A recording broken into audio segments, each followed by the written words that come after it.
menganggap enteng sholat. Itu penyakit hati paling besar.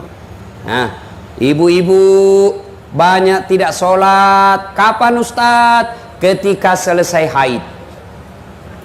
Dapat bonus 5 hari, dia tambah 2. Dia bilang suaminya, biasanya kok cuma 5 hari, kok belum sholat, ini sudah 7 hari. Apa kata istrinya? Belum bersih bang, masih ada sedikit-sedikit. Kata suaminya, kok bohong ya? Apa bohong? Saya kasih lihat. Apa mau dikasih lihat?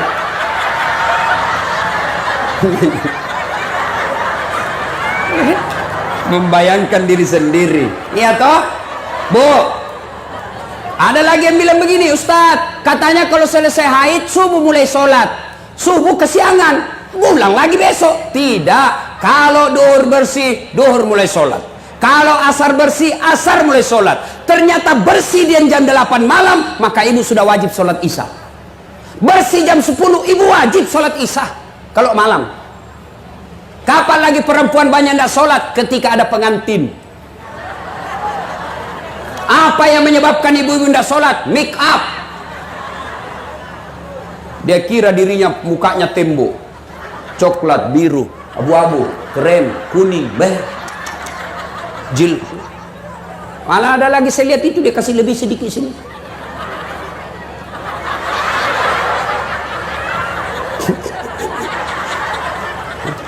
Banyak sekarang perempuan palsu. Bibirnya merah, palsu. Pipinya biru-biru, palsu. Bulu matanya panjang, palsu. Alisnya tebal, palsu. Pantatnya gabus.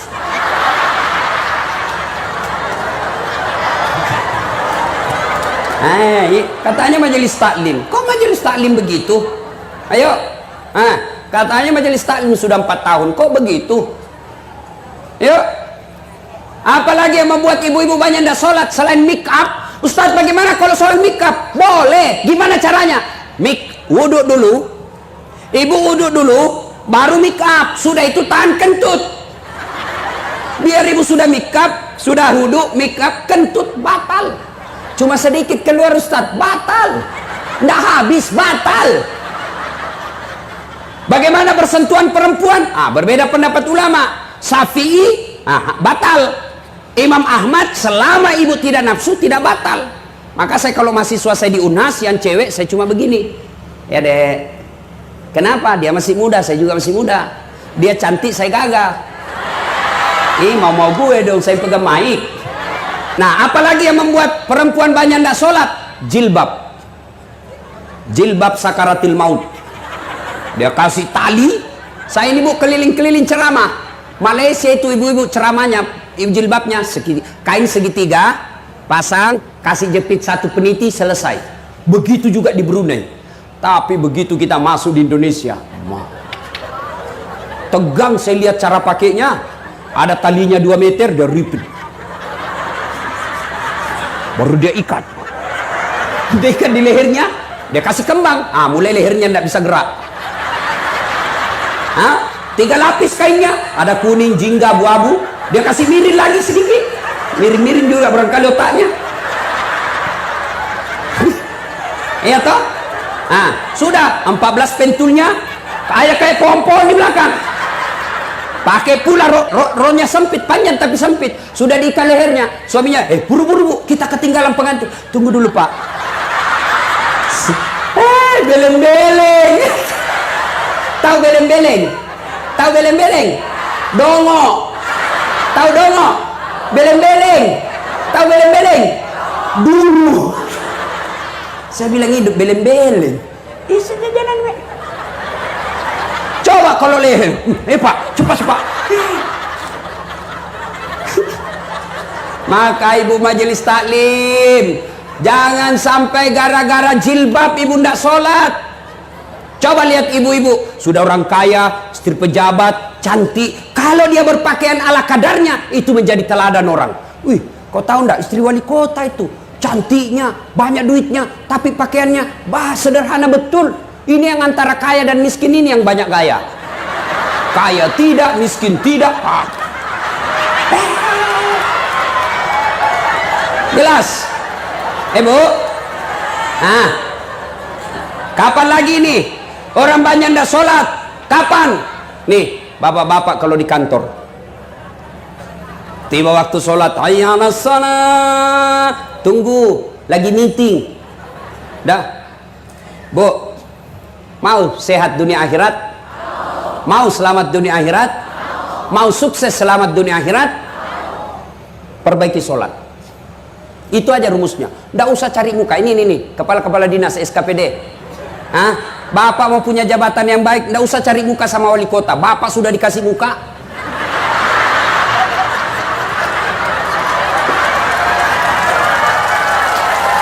Ada juga itu ASN kayak nggak punya harga diri depan wali kota. Ya Pak, siapa? Pret. Yuk perbaiki aja sholatmu, Allah yang ngatur. Kecil itu jadi kepala dinas, kecil jadi camat, kecil jadi asisten. Kalau Allah yang gerakkan, tidak ada kekuatan manusia bisa lagi. Ini, ya Pak, ini Pak, ini terserah Bapak aja Pak.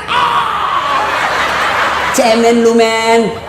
Coba, nih Pak Wali Kota, Pak Kapolres, itu ada ajudannya. Coba lihat kalau Pak Wali Kota panggil ajudan. Mana dia berani menantang? Ajudan, siapa? Biar lagi ngerokok, dia buang rokoknya. Siapa? Perintah. Ayo. Mana ada ajudan? Panggil, ajudan. Tunggu dulu Pak, saya lagi meeting. Bilang kok dikasih pindah kok. Ayo. Pada wali kota ada habis jabatannya. Allah yang panggil Bapak. Hayya 'alas shalah. Apa jawaban Bapak? Tunggu. Lagi rapat. Ya sudah Allah ya. Sudah kau uruslah rapatmu. Karena wali kota yang ngurus kau. Begitu ganti wali kota, Bapak setengah mati lagi cari muka. Ayo, capek Pak cari muka sama manusia. Lebih cari muka kepada Allah. Bagaimana caranya? Perbaiki sholat. Kalau sholat baik, kecil apa yang Bapak Ibu mau. Punya rumah kecil buat Allah. Punya anak kecil buat Allah. Punya jabatan kecil buat Allah. Allah cuma minta ista'inu bisabri wassalah. Sabar, perbaiki sholatmu. Saya yang selesaikan itu masalahmu. Itu janji Allah, bukan janji caleg. Wah, kalau caleg yang janji kita, andai boleh dijanji kita surga, dia janjinya juga kita surga. Bagi-bagi kartu nama, pilih saya, sama-sama kita orang Bugis, pilih saya, ini. Begitu terpilih dia ganti nomor HP-nya. Nah ya sudah, perbaiki sholat. Adik-adik, ada di sini masih pegawai negeri, pegawai honor, kau perbaiki sholatmu, Allah yang kasih kamu. Wallahi, saya dulu orang susah-susah jadi pegawai. Saya Unhas yang minta saya ngajar. Universitas saya minta saya ngajar. Dicuri saya punya berkas, dihilangkan saya punya berkas. Malah Allah lebih murahkan dikasih surat khusus. Coba, kalau Allah yang mau kecil itu jadi pegawai. Yang tidak masuk akal saja boleh terjadi kalau Allah mau. Apalagi yang ada jalannya. Contoh Bapak, yang namanya tidak masuk akal.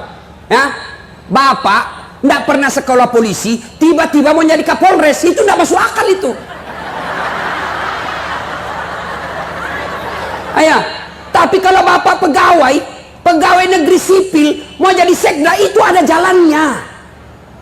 Ada jalannya, jadi tidak usah putus asa. Yang tidak ada jalannya saja Allah kasih, apalagi kalau ada jalannya. Mana yang tidak ada jalannya? Contoh saya kasih. Perempuan boleh tidak hamil tidak pernah disentuh laki-laki? Bisa tidak perempuan hamil tidak pernah disentuh laki-laki? Tidak mungkin kata ilmu biologi, tidak masuk akal kata manusia. Tapi kalau Allah yang mau, Siti Maryam, wanita suci, tidak pernah disentuh laki-laki, hamil melahirkan Isa alaihi salam. Cuma sekarang banyak juga yang mau dengan Siti Maryam. Hamil tidak ada suaminya, beleng-beleng. Itu asli beleng-beleng itu. Ya. Ayo. Jadi saudara mau baik hidup ini, perbaiki sholat. Contoh lagi, Ustaz, saya sudah 30 tahun jadi pegawai, kok tidak bisa hidup saya baik-baik, tidak bisa lepas dari kredit rumah, setengah mati saya ini Ustaz. Perbaiki sholatmu bos. Kalau sholat baik aman, ya, sholat baik aman. Saya sudah sholat Ustaz, betul kok sholat tapi tidak ikhlas. Hayya 'alas shalah, asar lagi. Barusan duhur, aku tidak ikhlas. Saya sudah sholat Ustaz, betul, tapi tidak senang, tidak semangat ketemu Allah. Ada orang sholat Pak, tidak semangat ketemu Allah. Allahu Akbar. Bismillahirrahmanirrahim. Alhamdulillahi Rabbil Alamin. Maliki yaumiddin. Iya. Ada kan Bapak bayangkan diri sendiri. Lagi sholat kayak ditiup angin. Allahu Akbar.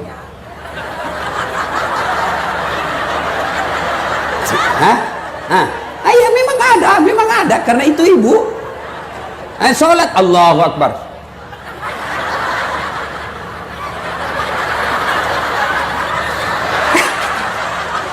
Iya toh. Bagaimana hidupmu kita mau baik Pak kalau sholat dianggap remeh? Percaya Pak, saya bisa cerita begini karena saya alami. Saya pernah jadi cleaning service, membersihkan toilet 4 di Sulawesi Selatan. Travel paling terkenal waktu itu di Indonesia. Saya bilang tidak usah gaji saya, cukup kalau ada undian umroh kasih masuk namaku. Mudah-mudahan saya bisa umroh gratis. Sampai tutup itu kantor, tidak dapat. Ayo. Tapi alhamdulillah saya perbaiki sholat. Sekarang saya punya travel, kapan saja saya mau umroh. Ayo. Saya pernah dihina teman saya waktu sekolah. Ada saat tidak malu-malu kok pakai cakar. Cakar itu baju rombengan, baju bekas. 10.004 masih bisa ditawar.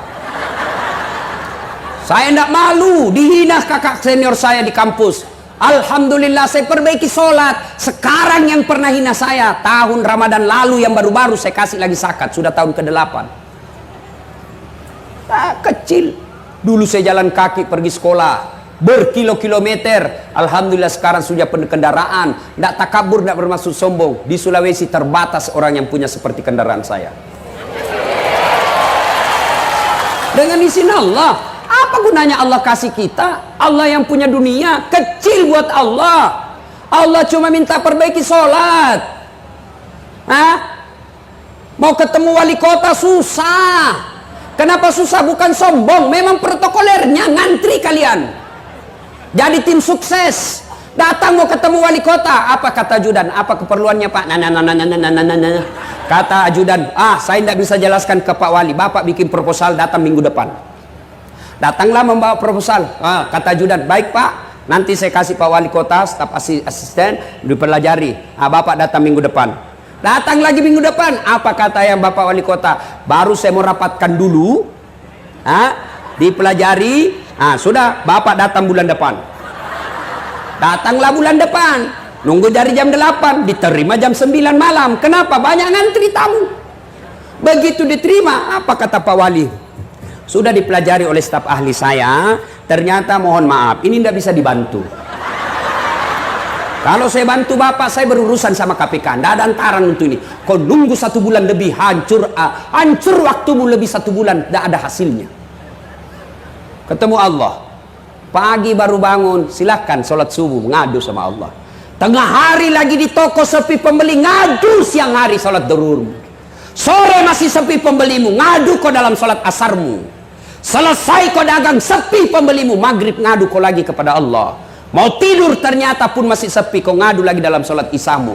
Masih punya bonus kau bangun sholat tahajud tengah malam. Dan 24 jam siapa saja boleh temui. Jelas?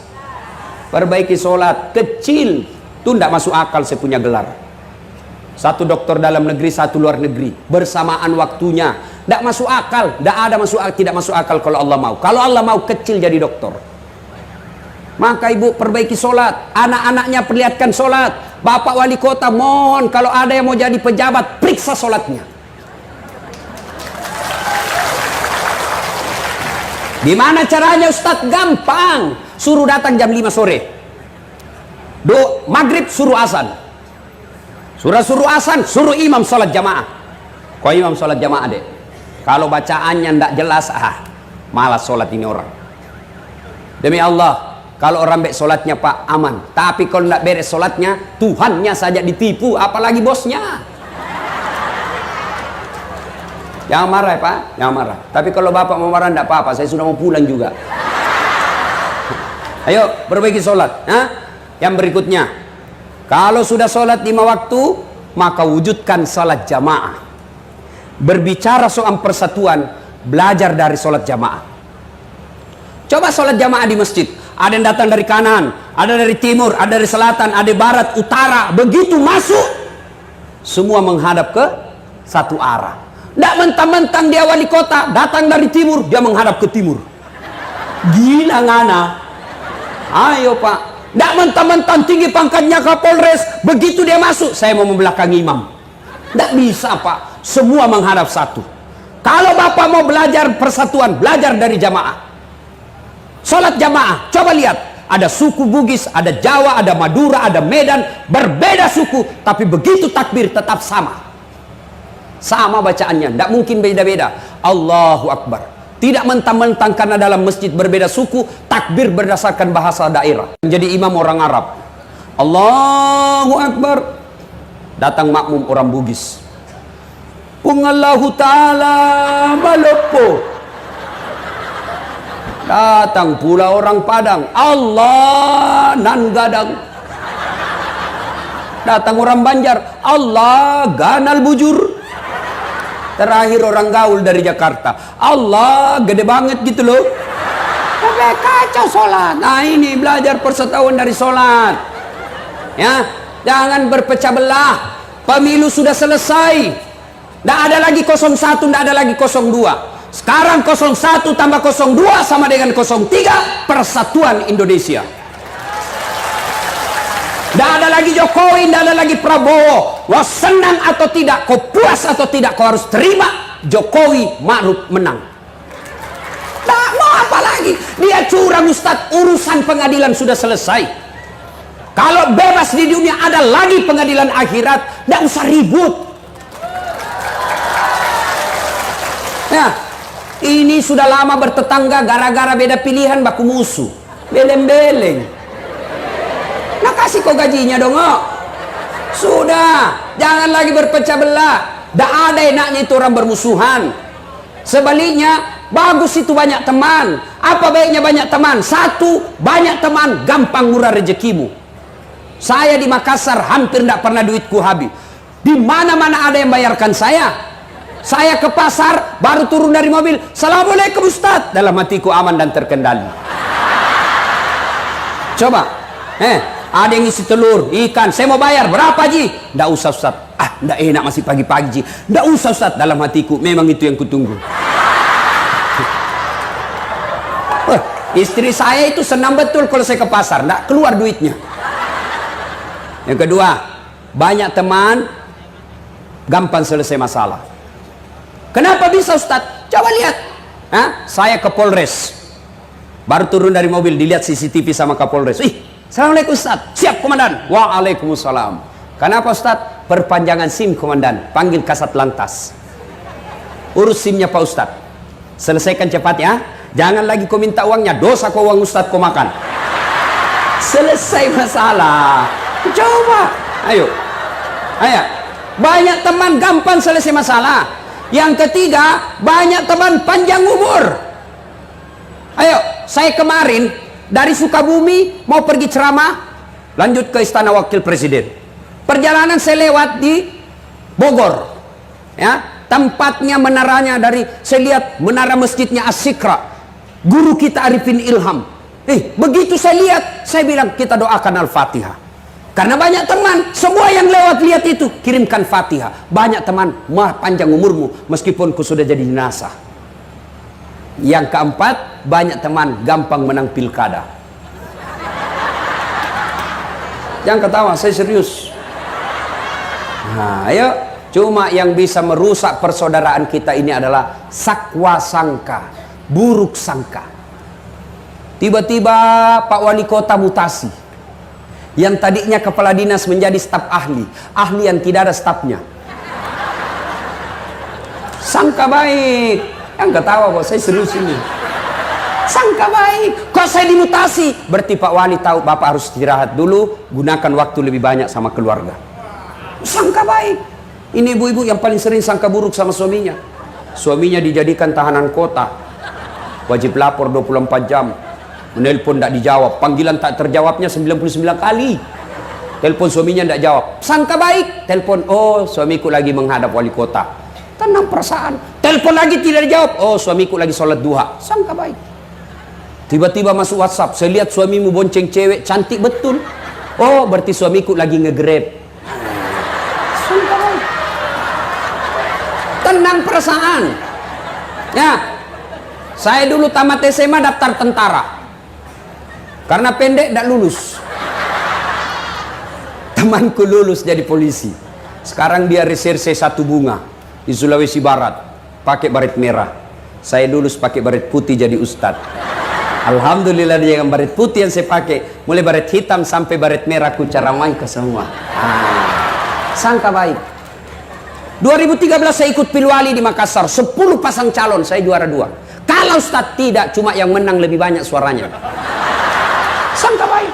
Bapak-bapak ASN, kalau ada mutasi sangka baik saja Pak. Tenang perasaanmu, jangan sangka buruk, apalagi pergi cari santet. Sangka baik. Nah ibu bapak saudara-saudara sekalian, pada intinya kita hadir di sini, mari kembali merapatkan persaudaraan. Banyak penyakit hati tapi waktu yang terbatas. Sudah kita periksa, oh ini saya sakit. Sekarang wala tai'asu birrauhillah. Kalau hatinya sakit, obati. Bagaimana cara mengobati sakit hati? Ala bi dzikrillahi tatmainnul qulub. Dengan berzikir. Gimana caranya ibu berzikir? Maka ibu-ibu majelis taklim masing-masing punya bawa tas, ya. Jangan tasnya hanya dibungkus dalam kue. Ibu-ibu Columbus, kelompok ibu-ibu pembungkus. Kalau ada pengantin dia bungkus semua kue masuk di tas. Ibu-ibu Columbus itu. Kelompok ibu-ibu pembungkus. Ayo, maka tasnya isi tasbih. Isi tasbih. Ibu lagi di kendaraan dari rumah menuju ke tempat majelis taklim, pegang zikirnya, tasbihnya. Subhanallah, subhanallah. Bapak-bapak lagi nunggu antrian ketemu Pak Wali Kota, berzikir. Subhanallah, subhanallah, subhanallah. Tiba-tiba lihat cewek cantik. Kelihatan pahanya, apa yang kita ucapkan? Bukan alhamdulillah. Subhanallah, maha suci Allah yang telah menciptakan yang indah itu. Ternyata masih dilihat, ucapkan astagfirullah, palingkan pandangan. Astagfirullah, astagfirullah, astagfirullah. Ya, zikir. Cuma kalau berzikir kan zikir yang paling populer itu yang 3, subhanallah, alhamdulillah, Allahu akbar. Cuma supaya bagus dan nancap di hati, zikirnya perdengarkan telinga dan jangan terlalu cepat. Dan zikir Pak terlalu cepat, ini tidak ada bekasnya. 9999999999. Apa artinya itu bos? Ada dulla di sampingnya. Apa kau panggilkan saya?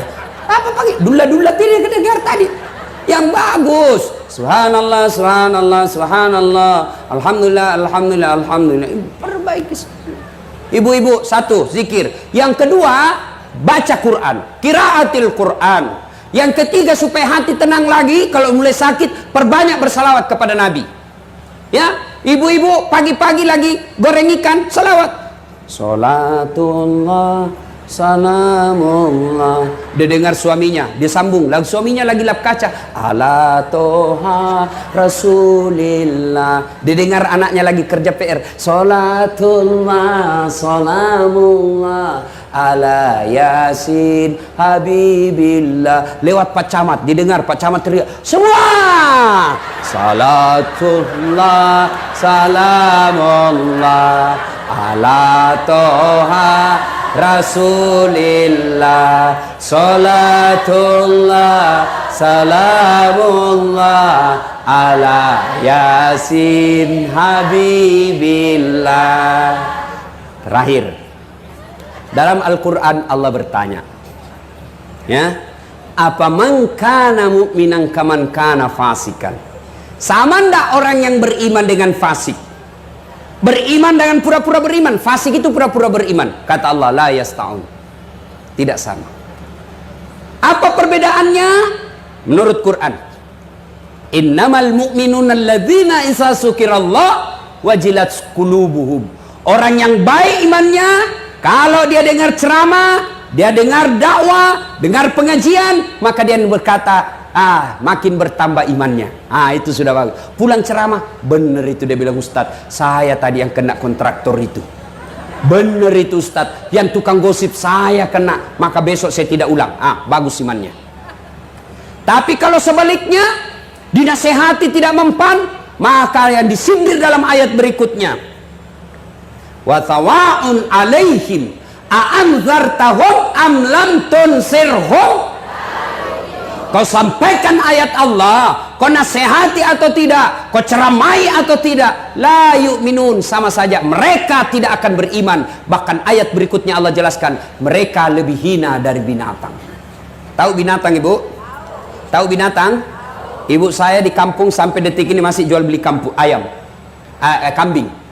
Itu kalau ada kambing beliau yang nakal, suka seruduk temannya, dia panggil penjaga kambing, kau jual itu kambing. Nakal itu, dia ganggu temannya. Sampai di pasar, Bu Haji, tidak ada yang beli, bawa pulang, potong kita makan sama-sama. Kambing nakal, jual, tidak laku, potong kita makan.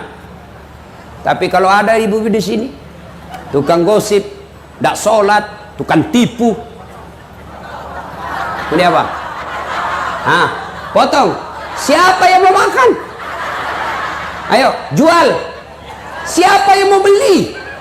Merugikan. Maka ini disebut mereka lebih hina dari binatang. Inilah tujuan daripada pemerintah Kota Medan mengajak kita ke sini agar kita bisa lebih baik dari binatang dan tidak menjadi lebih hina dari binatang.